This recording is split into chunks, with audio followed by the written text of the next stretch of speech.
Hola a todos y bienvenidos a mi canal de YouTube. En esta primera videoclase de Historia de la Música vamos a ver la música en la Antigüedad y en la Edad Media. A lo largo de los siguientes temas del curso ya sabéis que veremos otros vídeos de cada una de las épocas de la historia de la música. Veremos elementos sumamente interesantes, tanto para vosotros como para la gente en su vida en general. Así que si te interesa el tema, ya sea porque tienes examen o porque te gusta la música, quédate y vamos a ello. Comenzamos con la música en la Antigüedad y la Edad Media.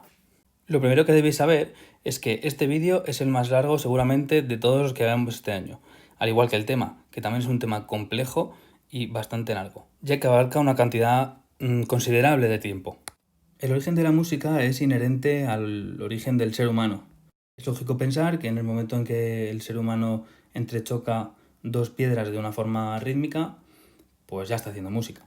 En esta época la función de la música era fundamentalmente ritual o para funerales, ofrendas a los dioses, etc. Normalmente la música venía asociada al movimiento y a la danza, ya que todo el mundo participaba en el hecho musical y en la celebración. Normalmente sí que es verdad que venía dirigido por el chamán o por el sacerdote de la tribu. Todo esto lo podemos saber gracias a las fuentes iconográficas.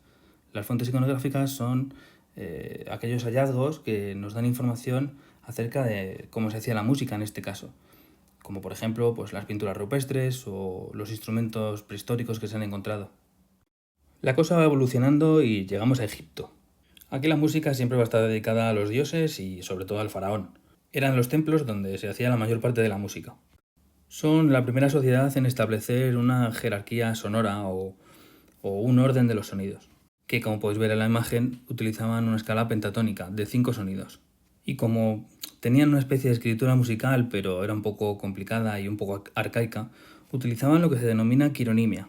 La quironimia fundamentalmente se basa en que alguien hace una serie de gestos con la mano y lo que indica realmente es la altura del sonido que tiene que tocar otra persona. Esto lo podéis ver en el bajo relieve de la foto central del vídeo. Algunos de los instrumentos más importantes son los que veis en la imagen, el arpa, el sistro, que son como una especie de sonajas, el laúd egipcio y la flauta doble. En Grecia la cosa cambia. Se le empieza a dar mucha importancia a la música desde el punto de vista científico y también educativo. La música tiene tal importancia que incluso se incluye en los Juegos Olímpicos. Había competiciones de música. Pero bueno, vamos a centrarnos de momento en el terreno matemático.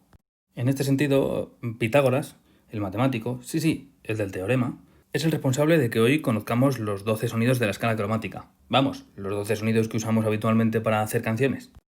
Pues resulta que investigando, como le gustaba a él, encontró con un aparato que se llama monocordio, que claro, si pulsaba una cuerda sonaba un sonido y si sujetaba esa cuerda por un punto y volvía a pulsar esa cuerda, sonaba de otra forma, tenía otra altura diferente. Así que lo que hizo es ir partiendo esa cuerda por la mitad, irlo partiendo a mitades, hasta que sacó las 12 notas de la escala. Se dio cuenta de que la nota número 12 era la misma que la número 1, solo que, claro, pues alguna octava por encima. Luego esto ha sufrido algunas modificaciones hasta llegar a nosotros, pero básicamente es casi lo mismo. Otra de las cosas que defendían los griegos es que la música influía en el comportamiento humano, y en este sentido entran los llamados modos. La organización de los sonidos en Grecia era mediante los modos, los llamados modos griegos, que eran simplemente pues escalas con interválicas diferentes entre las notas, como pasa actualmente con la escala mayor y menor, pero en su caso algo más complejo. Bueno, pues los griegos defendían que usar una escala en una pieza determinada influía en el comportamiento y por eso algunos modos eran mejor que se dedicaran a preparar a los guerreros, otros a los filósofos, etc. También tenían una escritura musical que estaba basada en el alfabeto y utilizaban instrumentos fundamentalmente para acompañarse la voz. Después, toda esta teoría pasa al Imperio Romano. Ya sabéis que el Imperio Romano arrasaba por donde pasaba y hacía suyo la cultura y las formas de vida que le interesaban de cada civilización. Entre otras muchas cosas, se quedó también la cultura musical de Grecia. El Imperio Romano incluso utilizaba a músicos griegos para participar en sus fiestas y en sus batallas. Y llegamos a la Edad Media. Aquí la cosa se empieza a complicar un poco.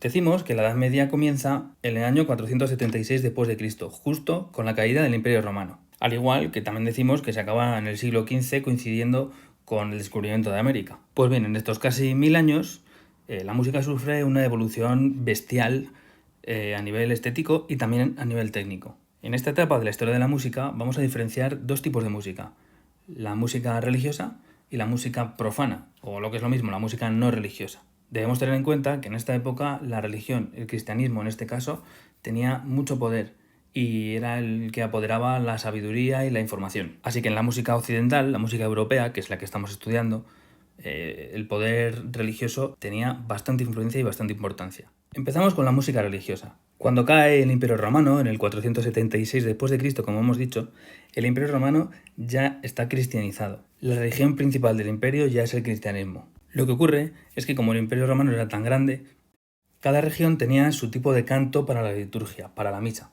El canto galicano en Francia, el canto visigodo o mozárabe en España, el canto romano en Italia, etc.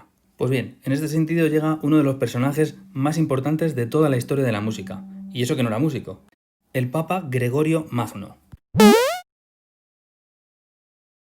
Lo que hizo este hombre fue unificar todos los cantos que se hacían en toda Europa, de tal forma que cualquier monje podía ir a otro monasterio diferente, incluso muy lejano de donde estaba el suyo, y podía cantar los mismos tipos de canto.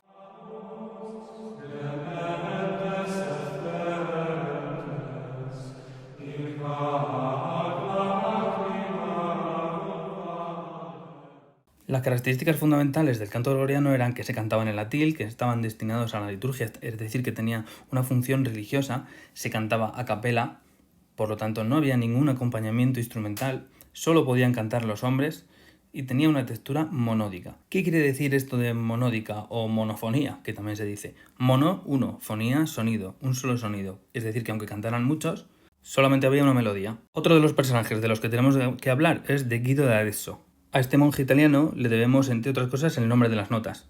La verdad es que no se complicó mucho la cabeza. Cogió un himno a San Juan Bautista y la primera sílaba de cada verso, pues ese fue el nombre de las notas. Podéis ver en negrita en la imagen. Asimismo, para poder representar gráficamente la altura de estos sonidos con el nombre de las notas, pues no le quedó más remedio que inventar el pentagrama. Aunque antes en vez de 5 líneas tenía 4. Por eso no se puede llamar pentagrama, porque penta significa 5, así que lo dejamos en tetragrama. Todas estas mejoras en la escritura musical vienen dadas por la necesidad que se tiene en la época. Hasta el momento, más o menos, la música se aprendía de memoria o con algunas señalizaciones del director del coro. Pero llega un momento que hay gran cantidad de música que memorizar, así que la única manera es representarlo de una forma gráfica y aprender a leer música. Pero claro, para leer música antes hay que saber escribir música. Para que los monjes pudieran memorizar y representar y reconocer mejor las notas musicales, pues Guido de Arezzo, que era un inventor el tío, inventó lo que llamó él mismo la mano guidoniana, que era una mano donde en cada falange se representaba un sonido diferente. De tal forma que cuando él señalaba en una posición de su mano a su coro, el coro sabía perfectamente qué nota tenía que cantar. Algo así.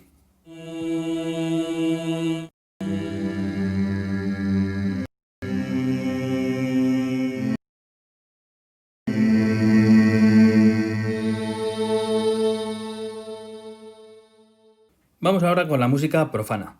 La música profana o no religiosa era la que hacían los juglares y los trovadores. Vamos a empezar por los juglares. Como dice Aristóteles, cosa es verdadera. Los juglares eran personajes de clase baja que normalmente iban de un pueblo a otro, de una ciudad a otra, actuando por las plazas y por las calles. Vamos, que eran músicos ambulantes. Normalmente lo que hacían era cantar y bailar o hacer incluso algunas dramatizaciones sobre noticias, contando las hazañas de algún héroe o sobre incluso cotilleos de la realeza. Normalmente cantaban en la lengua del pueblo, no era en latín, como por ejemplo los monjes del canto gregoriano. Normalmente no se escribían, sino que se cantaban en el momento, incluso a veces se inventaban la letra así sobre la marcha. Pero sí que es cierto que algunos se llegaron a escribir, como por ejemplo el Cantar del Mío Cid. Lo único que buscaban los juglares era divertir al público lo máximo posible para que luego al pasar la gorra pues les dieran el máximo dinero que pudieran, claro. Pero la labor más importante que tenían, aparte de divertir a la gente del pueblo, era la de informar. Informaban sobre noticias del reino y cosas de suma importancia para el pueblo. Los trovadores, sin embargo, eran personajes que en vez de actuar en las plazas, pues lo que hacían era actuar en la corte, en los salones de los palacios y de los castillos. Surgieron en el sur de Francia y cantaban canciones de temática amorosa y caballeresca, aunque incluso a veces es verdad que cantaban con temática religiosa, aunque no litúrgica. No debemos confundir los dos términos. Litúrgico tiene que ver con la misa y religioso es la temática, de lo que habla. Normalmente los trovadores eran de una clase social más alta que los juglares y eran más cultos, sabían leer y escribir. Uno de los trovadores más importantes de toda la historia fue el rey de España, Alfonso X el Sabio. Él compuso una gran cantidad de cantigas dedicadas a la Virgen. Si os apetece podéis escuchar algunas en YouTube. Tanto los juglares como los trovadores se solían acompañar de instrumentos de cuerda, sobre todo pulsada, como por ejemplo el laúd. Así que si el canto gregoriano era textura monódica, pues lo que hacían los juglares y los trovadores era melodía acompañada. Bueno, pues según avanza en la Edad Media, las capacidades técnicas de todos los que componen y escriben música van aumentando. Y la propia evolución musical hace que aparezca la polifonía. Si lo de antes era monofonía y era un sonido, ahora polifonía, muchos sonidos. Ahora, está claro que es un primer acercamiento a la polifonía. Desde el siglo IX hasta el XIV destacamos 3 épocas en cuanto a la evolución de la polifonía se refiere. La polifonía primitiva, del 9 al 13, el ars antiqua, entre el 12 y el 13, y el ars nova, en el siglo XIV. Bueno, pues se supone que por la propia evolución de la música, a un monje en el siglo IX se le ocurrió que podía coger una canción del canto gregoriano y añadirle una segunda voz a una distancia de una cuarta o una quinta. Esto quiere decir que si la melodía empezaba en do, pues simplemente era mover la melodía 4 notas o 5 notas hacia arriba o hacia abajo. De modo que ahora la melodía empezaría en fa o en sol. Así en la primera polifonía o en la polifonía primitiva tenemos el órgano paralelo, el órgano melismático y el discanto.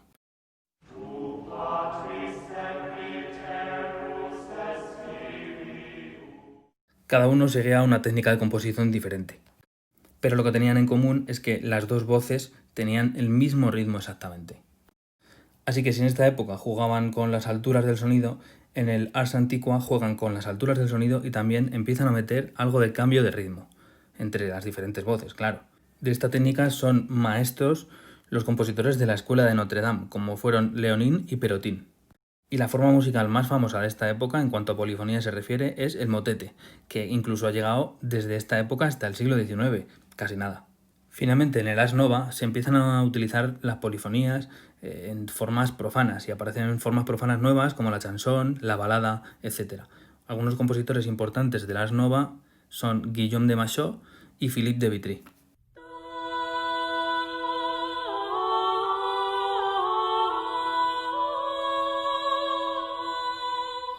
Y finalmente terminamos con los instrumentos musicales de la Edad Media. Recordamos que fundamentalmente los instrumentos se utilizan para acompañar el canto o para algunas cosas como llamada a la guerra, etc. Pero no existía un estilo instrumental como tal. Es decir, los compositores no escribían específicamente para un instrumento, salvo en contadas excepciones. Aquí tenéis alguna muestra de instrumentos que se usaban, aunque evidentemente hay muchos más. Pues esto ha sido todo, muchas gracias por vuestra atención, espero haberos sido de gran ayuda y nos vemos en el vídeo del Renacimiento. ¡Hasta luego! ¡Chao!